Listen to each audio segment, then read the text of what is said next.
Hello मैत्रिणींनो, ज्यांना अजिबात साडी नेसता येत नाही खास त्यांच्यासाठी आज मी व्हिडिओ घेऊन आलेली आहे। इथे पेटीकोट आणि ब्लाउज वेअर केलेला आहे। पेटीकोटची गाठ सलवारच्या दृष्टीने टाईट बांधा किंवा सलवारला पॅन्टला आपण गाठ लूज बांधतो, पण इथे पेटीकोटची गाठ टाईट बांधा कारण पूर्ण साडी तुमच्या पेटीकोटवर असते। तर सुरुवातीला मी इथे गाठ मारलेली आहे कारण साडी जॉर्जेटची आहे। गाठ मारणे इथे कंपल्सरी नाहीये, पण साडी सुटू नये म्हणून तुम्ही मारू शकता। आता सुरुवातीला साडी उजव्या हातात म्हणजे उजव्या साइडने आपण साडी नेसतो। सुरुवातीला थोडीशी वरती आहे, पण त्याच्यानंतर फ्लोरला टच करत करत मी साडी ड्रेप करत आहे। साडी नेसताना फ्लोरला टच झाली पाहिजे, पाय दिसले नाही पाहिजे, लक्षात ठेवा। उजव्या साइडने साडी मी सुरुवात केलेली आहे, एक रोल कंप्लीट केलेला आहे स्वतःभोवती पेटीकोटमध्ये खोचत खोचत। त्याच्यानंतर आपण चाललेलो आहे पदराकडे। कधीही पदर पहिल्यांदा करायचा असतो, नंतर सेंटर प्लेट्स करायचे असतात किंवा निऱ्या, कुणी मिऱ्या म्हणतं कुणी निऱ्या म्हणतात, ते नंतर करायचे असतात। सुरुवातीला पदर काढून घ्यायचा। पदराची उंची ही नेहमी गुडघ्यापेक्षा खाली असावी।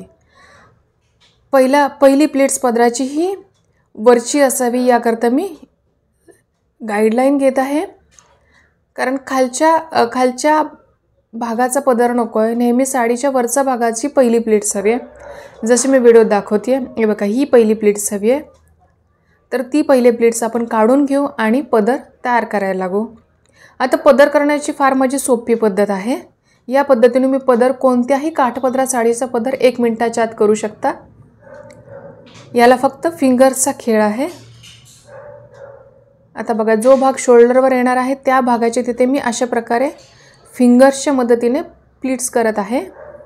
साडीच्या पदराच्या प्लीट्स एक लेवल घेऊन किंवा एक अंतर घेऊन मी सेंटर प्लीट्स लावलेली आहे। पदर शोल्डरवर ठेवून, लेफ्ट शोल्डरवर पदर असतो, डाव्या खांद्यावर आपला पदर मी पॅक करून पहिली प्लीट्स टाईटली घेत आहे।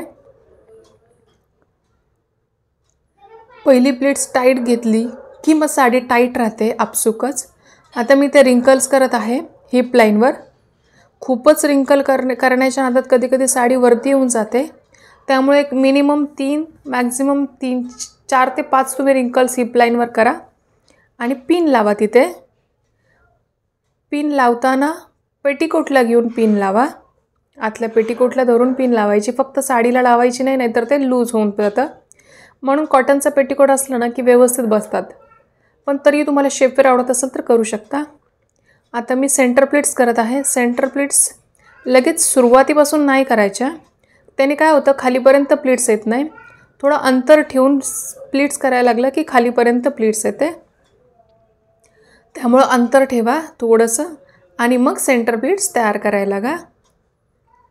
साडी कधी खरेदी करताना त्याची हाईट बघत जा, लांबी बघत जा। तुमच्या हाईटनुसार त्याची हाईट असेल तर साडी आतमध्ये खोचायला थोडीशी साडी राहील, नाहीतर मग साडी आखूड झाली की आतमध्ये खोचण्यात ती थोडी जाते आणि मग वरती येते आणि साडी लांडी दिसते किंवा आखूड दिसते।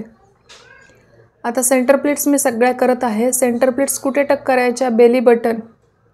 बेली बटनचे तिथे सेंटर प्लीट्सचं पहिलं टोक आलं पाहिजे। आतमध्ये टक करताना प्लेन टक करायचे आहेत आणि जो उर्वरित भाग आहे राईट साईडला तो आतमध्ये प्लेन टक करून घ्यायचा आहे।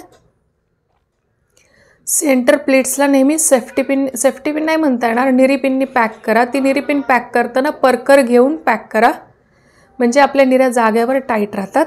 हा झाला आपला व्हिडिओ। ही झाली आपली साडी ड्रेप, व्यवस्थित टाईट फिटिंगमध्ये साडी ड्रेप।